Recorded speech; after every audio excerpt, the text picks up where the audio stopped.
Assalamu alaikum warahmatullahi wabarakatuh. Continuing on the prayer series. Basically, now that we've learned how to perform the prayer, one might ask, well, okay, now I know how to perform the prayer, but what if I make a mistake while I'm performing the prayer?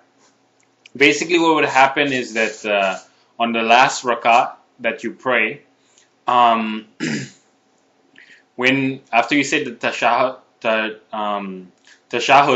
which is basically attahiyatu lillahi wa salawatu tayyibatu, after you've said that, then you say assalamu alaikum wa rahmatullah, and then you perform sajda again.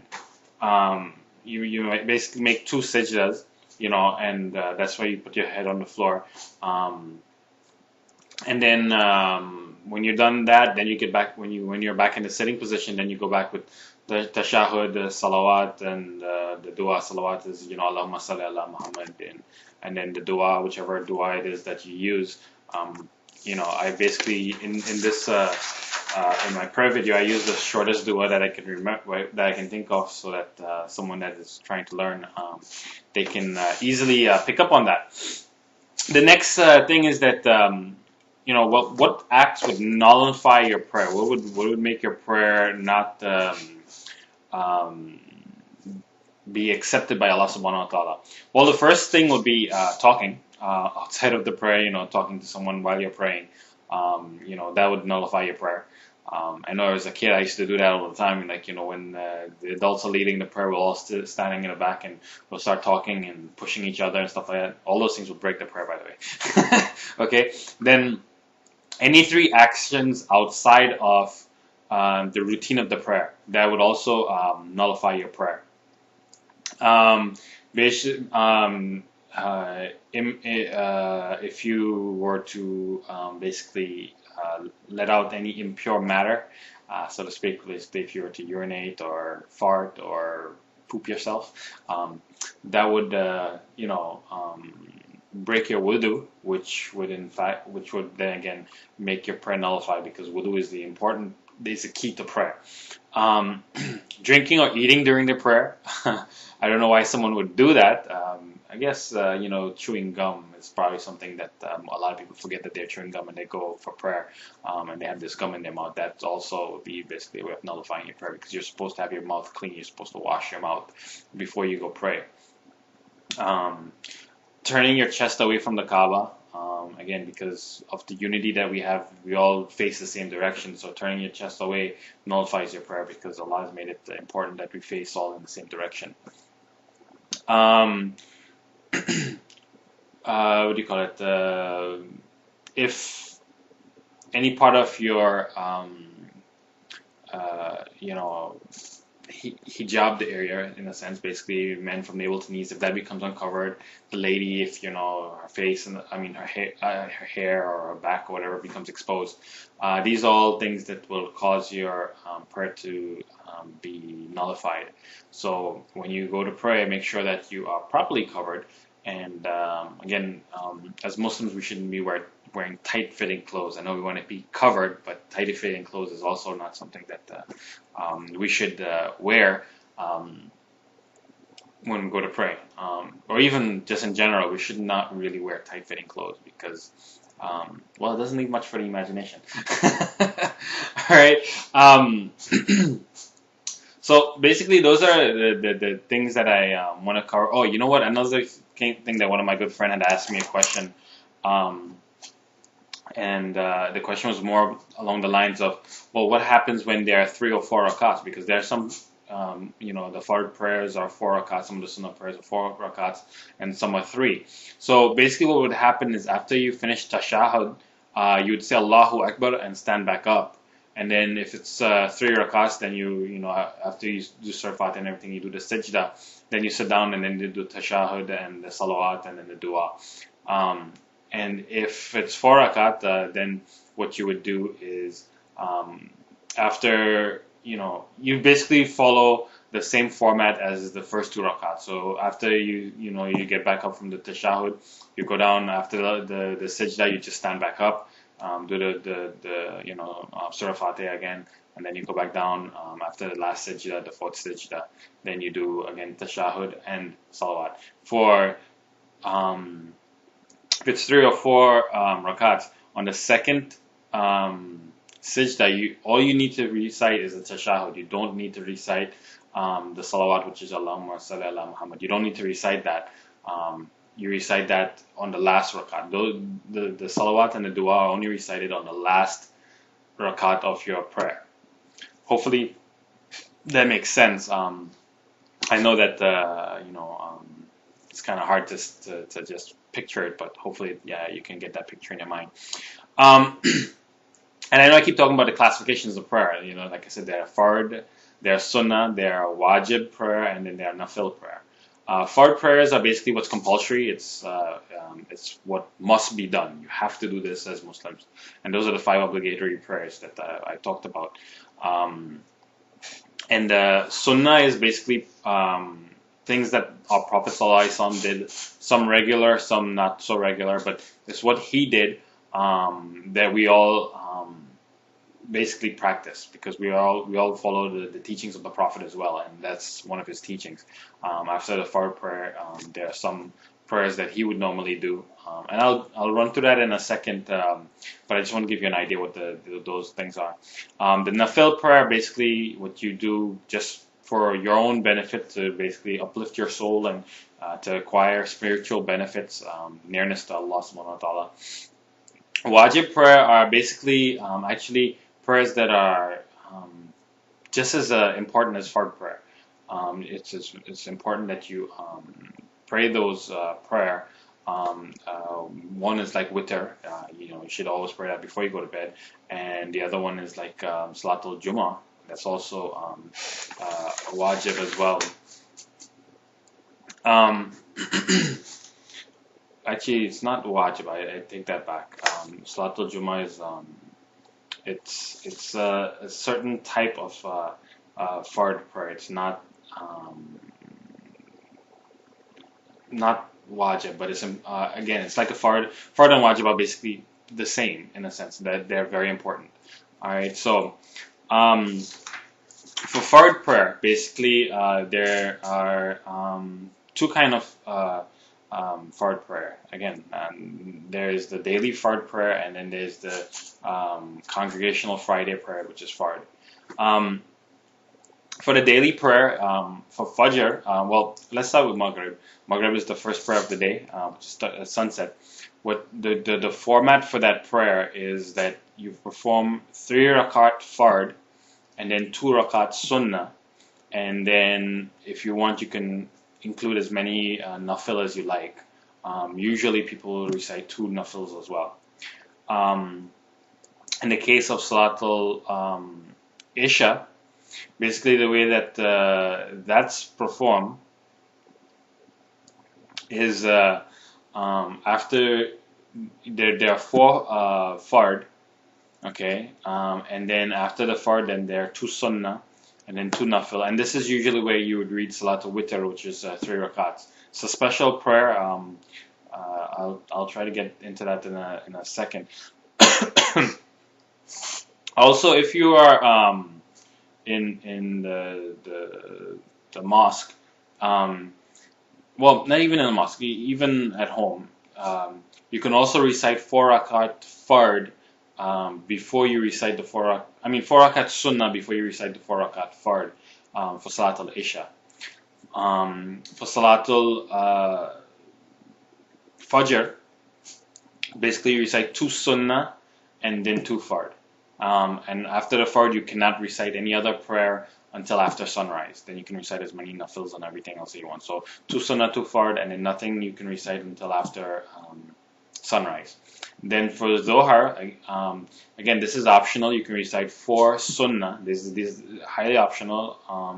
It depends on you, but it's sunnah, so it's a good thing to do.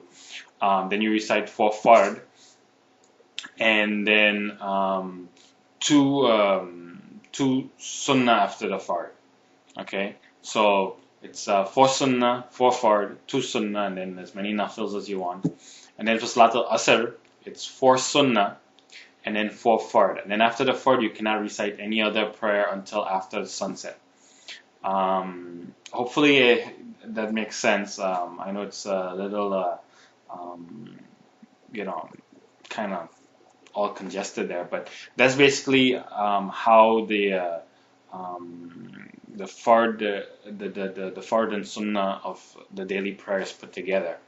Um, that's how that is performed. Then Salatul Witr, I think I'll just cover it here. Basically, what like I said, that is performed after Salatul Isha. It's a 3 rakats. Okay. The difference in this is that when you finish the second rakat and you come back up and you stand up, and you recite your Surah Fatiha, you recite another uh, chapter of the Quran. Then you say Allahu Akbar, but instead of going down in ruku, what you would do is you do Allahu Akbar and put your hands back over your navel or your chest, depending on man or woman, and you'd recite Dua Qunut. And I'll be honest with you, I do not know the entire dua off the top of my head. I usually use a different dua, just because I haven't memorized this one yet. Inshallah, I will memorize it. But the dua qunut is basically what you would recite in there. And if you don't know dua qunut, then like I said, for me, Allah knows better. But I recite another dua till I get to the point where I have dua qunut memorized. Um, you know. The translation of Dua Qunut I have with me actually. It says, O Allah, we beseech thy help and thy pardon and believe in thee and trust in thee. And we praise thee in the best manner and we thank thee that we are not of the ungrateful unto thee. And we cast off and forsake one who disobeys thee. O Allah, thee alone do we serve and thee do we pray and make abstinence on, and to thee do we flee, and we are quick in doing so. And we hope for thy mercy and fear thy chastisement. Surely thy chastisement overtaketh the unbelievers. So basically, that's the translation of Dua Qunut. And again, I don't have it memorized, otherwise I would have recited it for you. But again, I have to apologize for that. Inshallah, I will learn it soon, and maybe I'll replace this video and add it in there so that others can get it. But again, like I said, for me, Allah knows better. But I basically recite another dua in hopes that Allah Subhanahu wa Taala will accept my witr prayer. Then there are other prayer, that like the janaza prayer, which is basically what is recited at the death of someone. Inshallah, I will try to create a video about that. There are other, prayers that come around. Like now, I know that like someone might ask, well, what if I'm traveling and I don't have time to recite the prayers? Well, if you're traveling, basically if like from the information that I pulled up, basically the person said that if you have gone more than 48 miles or more from your home, then you'd offer in place of how many ever rakats the fard is, you just need to perform 2 rakats. And your intention is because you're traveling, you're doing that.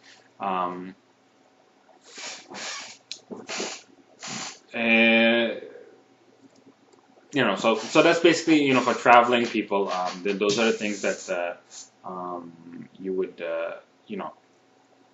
do. If you're traveling, you'd recite 2 rakats for the fard. I already spoke about the forbidden times for prayer as far as the geographical location of the earth, in respect to the sun. Now, as far as the nafil prayer is concerned, there are intervals in which you cannot perform nafil prayer. Basically, like I said, after the fard of Fajr and after the Fard of Asr, those two times you cannot perform any Nafil Salat. Um, um, After the Iqamah has been called for congregational prayer in the mosque. Um, Again, when the sun is setting and rising, I already spoke about those things. When the Imam is basically delivering his khutbah, um, you don't perform any nafil prayer. At the time of any khutbah, um, that is when the Imam is giving the speech on the Friday or the Eid or whatever it is. Um, the time between the Fajr prayer and the Eid prayer, those are, when we have the two Eids, Eid al-Fitr and Eid al-Adha. Um, uh, After the Eid prayers at the premise where the same has been offered. So if you after the Eid prayer you cannot offer any nafil prayer in the same location where the Eid prayer was performed. At the time of the Hajj in Arafah, after the Zohar and Asr prayers are offered together, because at that time they're traveling, so you're not allowed, they're just combined prayer, so you don't pray the nafil there. When you are in, again, Hajj in Musdalifah, after the Isha prayer, between the time of Maghrib and Isha, sorry, you don't perform prayer there, nafil prayer. And then let's see, what else do I have here? When you have very little time left for offering the fard prayer of any daily prayer, you're not allowed to pray any nafil prayer. And when you feel the call for nature, like if you're like praying in the mosque and you feel like you need to go use the restroom, but you want to perform two nafil salat, even though Allah subhanahu wa ta'ala will bless you for the salat, it's important that you go relieve yourself, because you don't want to end up sick, because that can cause serious problems to your body if you don't adhere to the call of nature. So that's basically when it's quote unquote illegal for performing of the nafil prayers. So with that, I'll end this video, and inshallah I'll create another video about the other kinds of prayer. Like I'll try to cover the Salaat al-Janaza, which is prayer for the dead. Maybe I'll talk a little bit more about Salaat al-Jumu'ah, the Eid prayer, and some other nafil prayer. But again, I don't want to make this video too long. So with that, I will end this video, and inshallah I'll create maybe one more video to the prayer series. So with that, I end this video. Assalamu alaikum wa rahmatullahi wa barakatuh. Which is basically, At-tahiyatu lillahi wa salawatu tayyibatu. After you've said that, then you say Assalamu alaikum wa rahmatullah, and then you perform sajda again. You might basically make two sajdas, and that's why you put your head on the floor. And then when you're done that, then you get back, when you're back in the sitting position, then you go back with the tashahud, the salawat, and the dua. Salawat is, Allahumma salli ala Muhammad, and then the dua, prayer, talking to someone while you're praying, that would nullify your prayer. I know as a kid I used to do that all the time, and when the adults are leading the prayer, we're all standing in the back and we'll start talking and pushing each other and stuff like that. All those things will break the prayer, by the way. Okay, then any three actions outside of the routine of the prayer, that would also nullify your prayer. If you were to basically let out any impure matter, so to speak, if you were to urinate or fart or poop yourself, that would break your wudu, which would then again make your prayer nullified, because wudu is the key to prayer. Drinking or eating during the prayer, I don't know why someone would do that. I guess chewing gum is probably something that a lot of people forget.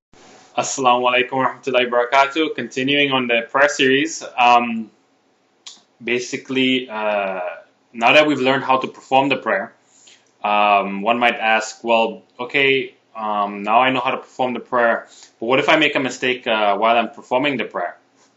Basically, what would happen is that on the last rakat that you pray, um, when after you say the tashahud, whichever dua it is that you use, um, I basically in this in my prayer video, I use the shortest dua that I can remember, that I can think of, so that someone that is trying to learn, they can easily pick up on that. The next thing is that what acts would nullify your prayer? What would make your prayer not um, be accepted by Allah subhanahu wa ta'ala? Well, the first thing would be talking outside of the